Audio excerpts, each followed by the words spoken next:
갑자기 생각이 안 나네요. 그냥 생각나는 걸로 하겠습니다.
감사합니다.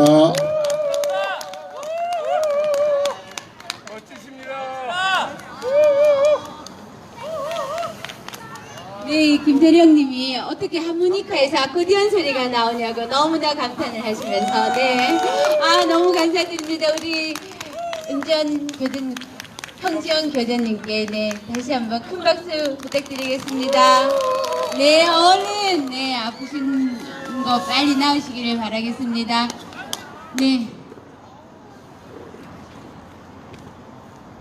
네, 이제 조금, 또 이렇게 우리 마음 따뜻하고 흡족했었는데, 세월호 말만 들어도 또 이렇게 가슴이 저 밑에서부터 이렇게 아래옵니다. 2014년 4월 16일, 결코 잊을 수 없는 그날이지만, 또 이렇게 박근혜가 탄핵당하고 새로운 정권이 들어서서, 5년 임기 2년 반을 찍었다고 합니다.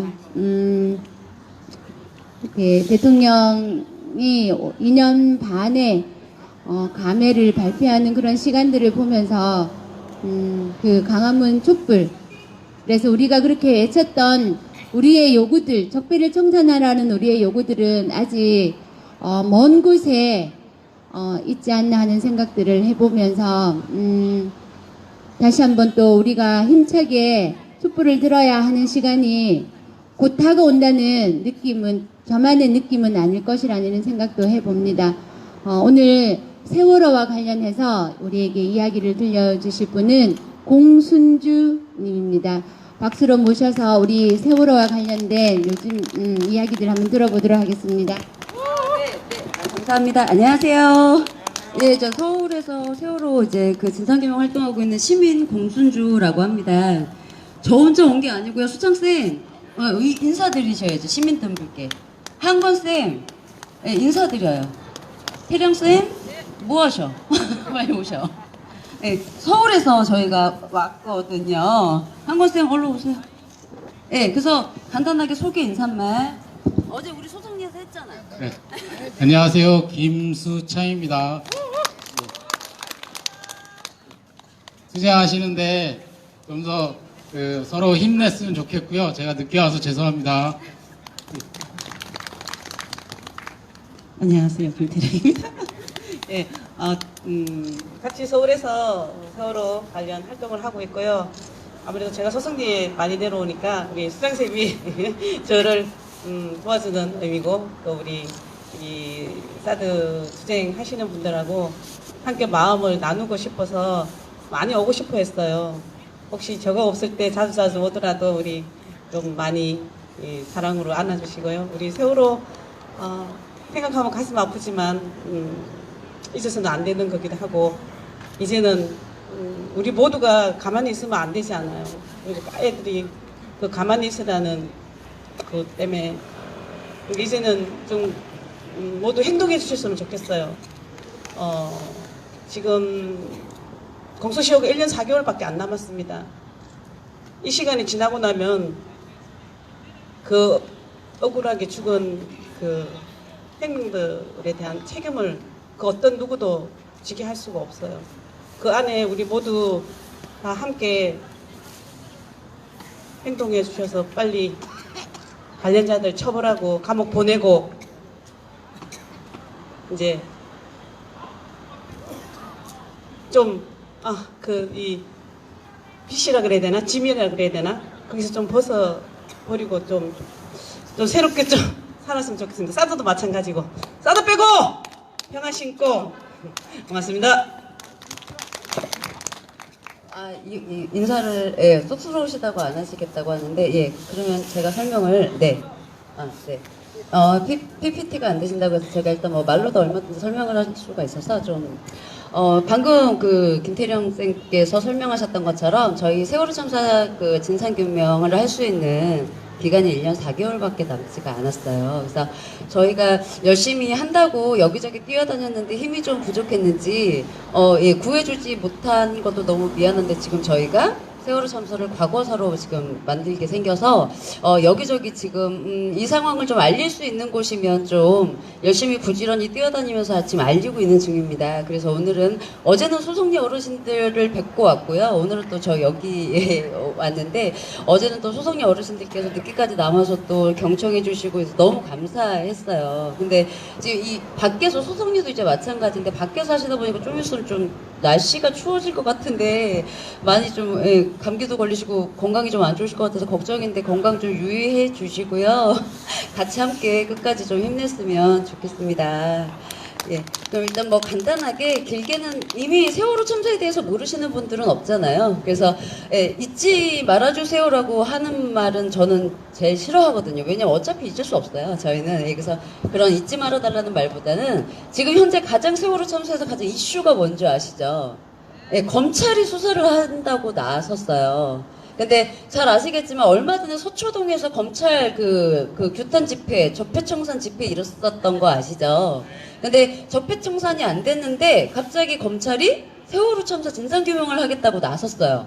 근데 다 아시겠지만 적폐청산이 안 됐고 2014년도에 세월호 참사를 직접 수사해서 덮은 자들이 지금 검찰의 최상위층에 가 있는 상태입니다. 그런데 박근혜 때부터 아시겠지만 시민들이 열심히 촛불 들어서 그렇게 강하게 외쳐도 모르는 체 하더니 이번에는 저희가 촛불도 안 들었거든요. 근데 갑자기 진상규명을 하겠다고 나섰어요. 근데 문제는 김학이랑 장자연 사건 어떻게 수사했는지 다 아시죠? 그 검찰들이 지금 수사를 한다라고 하면 현직에 있는 이제 상위층을 수사를 직접 자기 손으로 해야 돼요.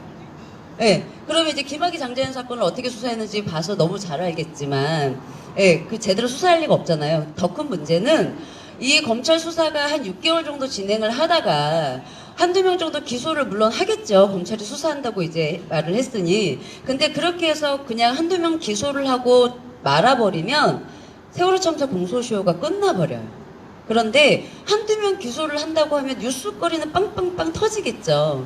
그럼 이제 진상규명에 대한 거는 덮여지지 않고 문재인 정부가 세월호 참사 진상규명을 위해서 노력한다는 칭찬은 들으면서 한 명 이제 한두 명 기소 얼굴 마담할 수 있는 한두 명을 기소하면서 언론에서도 여론몰이를 굉장히 하겠지만 우리 세월호 참사 진상규명이 이제 영원히 과거사가 돼요. 근데 이거를 현재 아무 언론에서도 말하고 있지 않죠. 그래서 가족도 아닌 저희 몇 명 안 되는 일반 시민들이 이 세월호 참사 진상규명을 원하시는 시민들이 있는 곳이면 제가 지난달에는 제주도도 갔다 오고 부지런히 여기저기 돌아다니고 있습니다. 근데 아직은 말 그대로 일반 시민들이라서 힘이 이렇게 그렇진 않은데 그래도 저희가 할 수 있는 한 왜냐하면 당연히 우리가 구해줘야 될 아이들을 구해주지 못했으니 이거라도 하자라고 해서 저희가 세월호 참사 이후에 밖으로 나오기 시작했기 때문에 일단 최선을 지금 다하고 있어요. 그래서 제가 지금 뭐 길게는 말씀을 드리진 않지만 이 부분에 대해서 좀 많이 알려주셔야 돼요. 그래서 저희가 지금 세월호 참사 진상규명을 위해서 필요한 건 검찰이 아니거든요. 네, 검찰이 아니고 저희가 지금 홍보하고 다니는 게 이겁니다. 이게 그 대통령 직속 특별수사단이라는 거를 저희가 지금 홍보를 하고 다니는데 이게 어떤 거냐면 세월호 참사에는 검찰이 수사할 수 있는 기관이 있고 수사 못하는 기관이 있어요. 그러니까 사드 이 국방부잖아요. 국방부는 검찰이 수사를 할 수가 없어요. 여러분도 잘 아시겠지만 왜냐하면 군검찰이 있잖아요. 예. 그리고 일반 공무원이나 일반인들은 형법이라는 법에 적용을 받지만 군인은 군형법이라는 걸 적용을 받고 재판도 저희는 일반 법원에서 하지만 군은 군사법원에서 재판을 받아요. 그래서 저희 같은 경우에는 뭐 SSU나 이제 구조에 투입되었던 그리고 충분히 아이들을 구할 수 있는 장비와 그리고 인근에 해군 3함대가 있었기 때문에 얼마든지 신속하게 출동을 할 수가 있었음에도 불구하고 출동하지 않았던 부분까지 모두 수사가 돼야 제대로 진상규명을 할 수 있는데 검찰들이 지금 재수사를 하겠다고 나섰어요. 그럼 이 말은 해군은 수사를 하지 않겠다는 거거든요. 더군다나 국정원은 검찰이 수사할 수가 없죠. 물론 법상으로는 수사할 수가 있어요. 그러나 국정원이 대통령 산하 기관이기 때문에 검찰들이 절대 들어갈 수가 없어요. 근데 문제는 세월호 참사 진상규명을 하려면 검찰도 물론 필요하죠. 해수부나 해경이나 이제 수사를 해야 되니까. 근데 국정원도 수사를 해야 되고 군도 수사를 해야 돼요. 그러면 국방부에는 군 검찰들이 왜냐면 지금 검찰도 재수사 대상이거든요. 왜냐면 2014년도에 제대로 수사를 안 해서 이제 묻었기 때문에 수사를 해야 되는데 군 검찰이 검찰을 수사를 할 수는 없어요. 국정원도 할 수는 없어요. 근데 검찰이 군대를 수사할 수도 없고 국정원도 수사를 할 수가 없어요.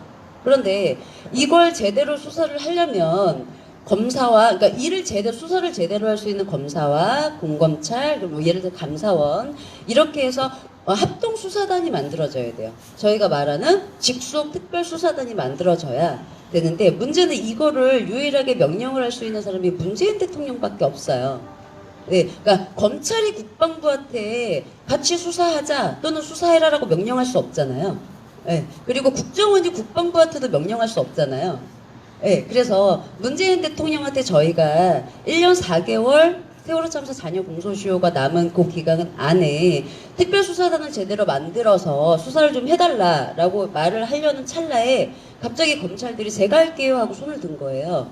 네, 이거는 저희가 이제 보기에는 2014년도에 부실 수사를 해서 묻었던 장본인들이 지금 지휘부에 있기 때문에 마지막으로 제대로 덮겠다고 나섰다고 밖에는 볼 수가 없는 아주 지금 힘든 상황이 됐어요. 지금 저희가 사참위가 지금 하고 있잖아요. 사회적 참사 특별조사위원회. 근데 사회적 참사 특별조사위원회는 아시다시피 기소권과 수사권이 없어서 국방부, 기무사, 국정원은커녕 해경 말단도 지금 제대로 조사를 못하고 있는 상황입니다. 근데 사참위조차도 공소시효를 열심히 까먹고 있음에도 불구하고 중간에 수도부를 할 생각이 전혀 없고 근데 그 사참위 조사가 끝나면 세월호 참사가 잔여 공소시효가 4개월밖에 남지가 않아서 완벽하게 세월호는 더 이상 진상규명을 요구를 할 수가 없게 되는 상태가 됐어요.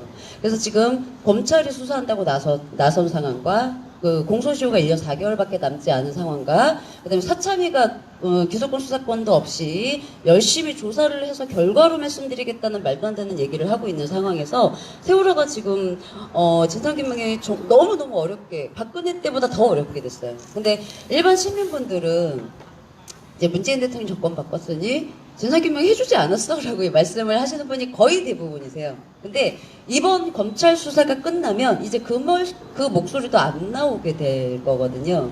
그러니까 예를 들어서 이번 검찰 수사로 해서 맛배기로 예를 들어 김기춘을 기소를 했다고 쳐요. 아니면 박근혜 기소했다고 쳐도 박근혜 하나 기소한다고 해서 진상규명을 할 수가 없거든요. 왜냐하면 증거가 있어야 우리 책임자들 골라내서 처벌할 수가 있잖아요. 근데 박근혜는 상징적인 인물이긴 하나 세월호 침몰 당시에 뭐 구조하는 뭐 장비 이동이나 뭐 교신이나 이걸 한 사람이 아니기 때문에 박근혜를 기소한다고 해서 진상규명을 할 수 없는데, 그렇게 상징적인 인물 하나 기소하고 재판에 넘기면 더 이상 지금 듣던 문재인 대통령이 해주지 않았어라는 말도 이제 더 이상 안 나오게 되는 해서, 지금 오히려 세월호 참사 진상규명 하자는 목소리가 전혀 없는데, 이 검찰 수사가 끝나고 나면 더더군다나 이제 없어질 상황이에요. 진상규명을 하자는 목소리조차도. 그런데 제가 이제 어제도 잠깐 좀 뭐 설명드렸지만, 정말 김경일 정장 제일 말단인 해경 한 명 기소하고 지금 모든 게 다 덮여 있거든요. 예, 근데 당시에 우리 지금 세월호가 정확히 사고가 몇 시에 났는지도 모르고 있어요. 왜 아이들 탑승기금 구하지 않고 선원만 구했는지도 우리는 모르고 있거든요. 근데 박근혜 하나 기소한다고 해서 이거 알 수 없어요. 근데 충분히 얼굴마담 할 수 있는 사람 한 명 기소하고 그걸로 여론몰이하고 끝낼 지금 상황이 너무 이제 뚜렷하게 보이고 있음에도 불구하고, 대부분의 시민들은 잠잠했던 세월호 참사 진상규명 목소리가 전혀 안 나오다가 갑자기 나와서 그게 너무 반가워서 이런 생각을 지금 거의 못 하세요. 그리고 우리는 군도 수사를 해야 되는데 한 번만 생각하면 되는데, 검찰이 한다고 했으니 다들 지켜보자고 말씀을 하시는 거예요. 세월호 참사 진상규명을 얘기하시는 시민분들조차도 검찰이 한다고 했으니까 우리 지켜보자. 그동안 우리 모른 채 했었는데 그래도 한다잖아. 이렇게 지금 분위기가 돌아가고 있어서 굉장히 심각한 상황이에요, 저희가. 네, 그래서 무엇보다 시민분들의 목소리를 내주시는 게 가장 중요한데, 안 그래도 뭐 아베나 아니면은 뭐 그전에 국정농단이나 그런 것 때문에 계속 뭐 조국 사태나 이런 것 때문에 세월호 참사 진상규명이 정권 바꾼 후에도 계속 뒤로 밀려서 진상규명을 해달라는 목소리가 나오지 않았었는데, 지금은 정말 공소시효가 남았음에도 불구하고 검찰 덕분에 더 묻히게 지금 생긴 상황이 갑자기 생겼어요, 저희한테. 그래서 너무 이제 심각한 상황인데 너무 모르셔서 이런 부분을 좀 말씀을 드리려고 저희가 왔고요. 일단 국가가 아이들을 충분히 구할 수 있는 아이들을 구하지 못한 거는 뭐 여러분도 굳이 증거가 없더라도 눈으로 다 보셨잖아요. 다 아실 건데, 관련돼서 제가 영상을 하나 보여드릴 거예요. 좀 화면이 정확하지 않은데, 이거는 이제 어제 소속립 분들이 보셨던 영상인데 여러분들한테 꼭 보여드리고 싶은 영상이에요. 다른 거는 아니고, 세월호 이제 아이들을 수습해 주셨던 민간 잠수사분들의 증언을 이제 그 프로그램으로 해서 이교하는 스포트라이트라는 프로그램에서 이제 만든 제작물인데, 그 당시 아이들을 수습했을 때 상태가 어땠는지 우리는 그걸 전혀 모르잖아요. 근데 그 민간 잠수사분들의 목소리가 들어있는 내용이에요. 한 7분 정도 되는데 요거 영상 보고 제가 짧게 추가로 설명을 좀 드릴게요. 띄우겠다는 해경의 전략은 실패로 돌아갔습니다. 사고 발생 나흘째인 19일, 잠수사들이 선체 창문 안에 있는 희생자를 발견합니다. 강화 유리는 쉽게 깨지지 않았습니다. 몇 번의 실패 끝에 드디어 선체 안에 진입했습니다.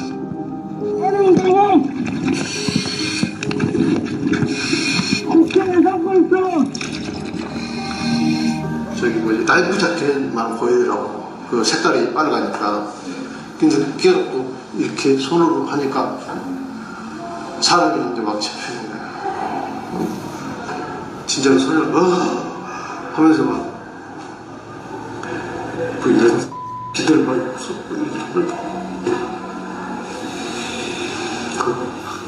그런 게 모르겠어. 누가 사는지 모르는 거야. 그걸 좀 거쳐오더라고. 막상 그렇게 대문으로 바로 그걸 보니까 미쳐버리겠더라고. 사람이 죽을 수가 없다고 생각을 했었으니까, 그 금배가 다 살 수 있는 건데 왜 죽었을까, 그런 생각들. 얘들아 집에 가라. 한 명 한 명 내 다 집으로 보내줄게. 맨발에 발가락을 제가 먼저 만졌어요. 그 감각이 아직도 잊혀지지 않는데, 그 당시엔 수온이 차가워서 발가락이 많이 오므러져 있었어요. 와, 다리를 더듬어 올라가서 이제 아이를 수습했는데, 그 마음은 제가 뭐 지금 따로 이거는 제가 뭐라고 얘기를 해야 이걸 온갖 장애물들과 그런 걸 이제 다 이제 헤쳐놓고 그다음에 이제 아이가 최대한 더 이상 상하지 않게 가슴팍에다 그 아이의 얼굴을 묻었어요. 대부분의 희생자는 아이들. 싸늘한 죽음이 되었지만 머리카락 한 올도 상하게 할 수 없었습니다. 복도를 꺾어서 나와서 복도를 타고 나와서 또 타고 또 이렇게 가야 돼. 그럼 얘를 어떻게 해야 되겠니? 내 품 안에 꼭 안아야 돼. 꼭 안아야 돼. 아니면 어디 부딪혀 머리가 내 가슴이 아파. 어디 죽은 아이지만 바로 내 코앞이야. 내 코앞이야. 내 바로 앞에 있어. 근데 살아있는 아이가 아니야. 죽은 아이야.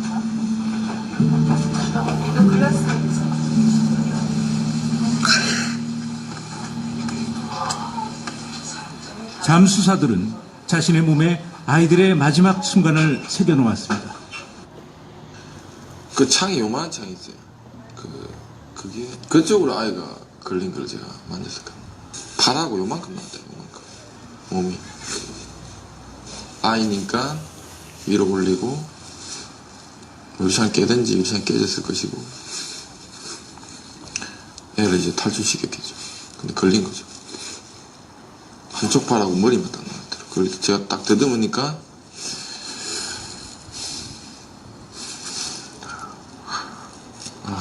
그래서 진짜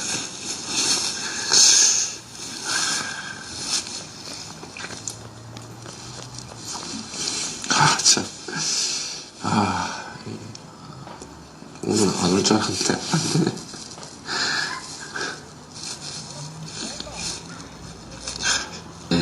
자기가 꼭 가보고 싶었던 지역이 있어요. 민간 잠수사 조우준 씨의 참담한 증언. 선처에는 유독 아이들이 많았던 곳이 있었다고 합니다.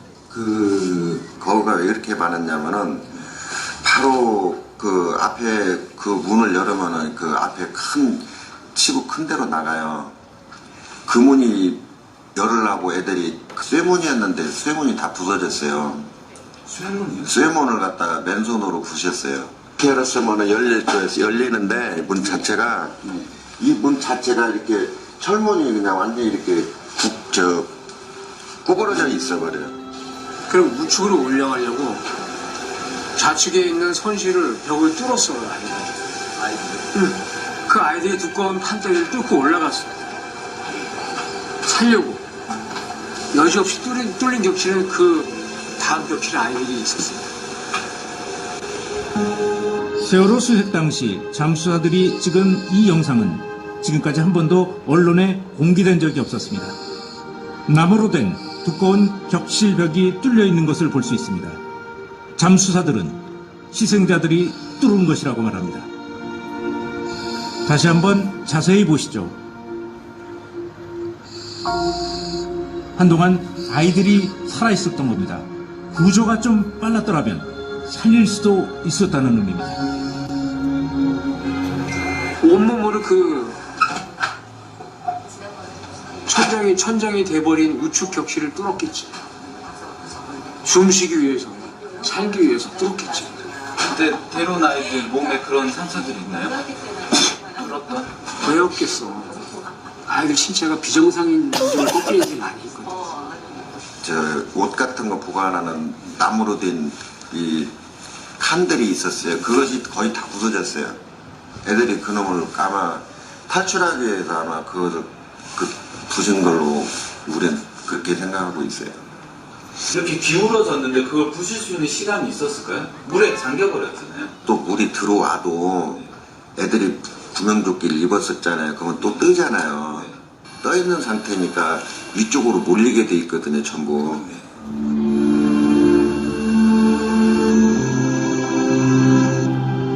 기울어진 배 안에서 아이들이 온 힘을 다해 탈출을 시도하고 있습니다.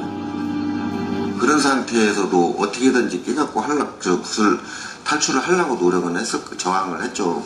쉽게 말해 단말마에 뭔가 저항을 했겠죠. 선장이 배를 버리고 해경이 구조를 포기한 순간에도 아이들은 삶을 포기하지 않았습니다.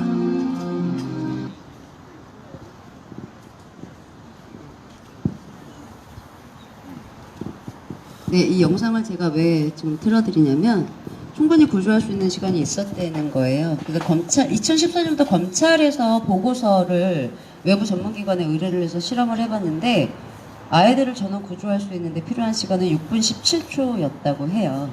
그런데 잠수사님께서 말씀하셨던 것처럼 아이가 유리창을 깨다가 중간에 걸려있는 모습까지 구조할 때에서 수습을, 죽은 아이를 수습을, 그러니까 저희가 조금만 빨리 움직였다고 하면 그런 아이들은 모두 다 살 수가 있었다는 얘기가 되잖아요. 이 증언 말고도 실제 저희가 텔레비를 보고 있을 때 아이들이 객실 안으로 들어오는 해수를 막으려고 가지고 있던 이불가지와 옷가지로 창문 사이사이 문틈 사이사이에다 박아놔서 문을 열기가 힘들었다고 말씀하신 잠수사분도 계셨어요. 네, 이런 아이들의 지금 그래서 총 일반인들까지도 304명이 죽은, 충분히 구할 수 있는 인명이 죽은 큰 사건이었기 때문에 여기 1년 4개월 정도가 있으면 이제 과거사가 돼요. 그러면 지금 검찰, 지금 법원 잘 아시겠지만 과거사는 이제 쳐다도 안 보게 되는 상황이 되거든요. 그래서 최소한 우리가 이제 부끄럽지 않은 어른 4월 16일 이전으로 돌아갈 수 없다라고 해서 세월호 참사 이후 약속했던 것처럼 그 안에 1년 4개월 안에 진상규명을 위해서 목소리를 좀 많이 내주시고 여기저기 좀 많이 좀 알려주셨으면 네, 감사하겠습니다. 네, 여기까지 설명드릴게요. 감사합니다.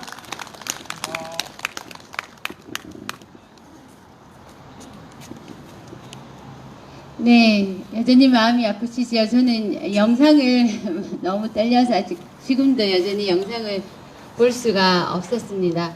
아이들이 왜 죽어가야 했는지, 그리고 왜 구조가 되지 못했는지, 할 수 있었음에도 불구하고 왜 구조를 하지 않았는지, 그리고 2014년에서 2019년 5년이라는 세월이 더 지나도록 왜 세월호에 관련돼서 그렇게 우리가 광화문 촛불에서 밝히라고 했던 그 부분들이 전혀 밝혀지지 않았는지 이번에는 반드시 우리 힘으로 또한 밝혀내서 이러한 참사가 다시는 이 땅에서 일어나지 않는 그런 계기를 마련할 수 있었으면 좋겠습니다. 우리 세월호 진상규명을 위해서 네, 수고하신 우리 시민활동가들께 힘찬 박수로 네, 힘을 실어주시기 바라겠습니다. 네. 사드도 마찬가지가 아닌가 생각합니다. 사드를 박근혜가 탄핵되는 그 와중에 알박기 하듯이 사드를 소성리에 갖다 박았습니다. 그리고 북한의 핵과 미사일을 핑계로 임시라는 이름을 달았지만 또한 사드를 4기를 추가로 반입하였습니다. 그리고 또한 임시라는 사드 기지에 또한 우리 주민들의 의사와 반해서 우리 의사를 짓누르고 사드 기지 공사를 강행하고 있습니다. 사드에 누가 사드를 이렇게 갖다 놓았는지, 그리고 북한의 핵과 미사일에는 전혀 소용이 없고 오히려 한반도에 평화만 파기하고, 그리고 북한과 중국과 그리고 더 나아가 동북아시아의 전쟁과 대결만 불러오는 이 사드를 누가 그 탄핵에 전국에서 갖다 놓았는지도 반드시 수사가 이루어지고 밝혀지고, 그리고 그 끝은 반드시 미국의 전략무기 사드를 처리하는 것으로 끝이 나야 된다는 생각을 해봅니다. 네, 힘차게 구호로 외치겠습니다. 이 구호는 우리 사진 찍어주는 우리 사진만 찍는 게 아니라 소성리 상황실에서 또 늘 제 앞에서 이렇게 사드 처리를 위해서 주민들과 함께 투쟁하고 있는 김영재 상황실 팀장이 올려준 글에서 제가 구호를 한번 외쳐보도록 하겠습니다. 끝에 4글자 함께 하시겠습니다. 사드 기지 공사 강행 반드시 저지하자. 한반도 평화의 걸림돌 사드를 뽑아내자. 사드 뽑고 평화 심자. 네, 오늘도 수고하셨습니다. 이것으로 사드비스 결사반대 김천시민촛불 집회 820회를 마치겠습니다. 건강한 모습으로 수요일 다시 뵙겠습니다. 어둠은 빛을 이길 수 없다. 거짓은 점을 이길 수 없다. 진실은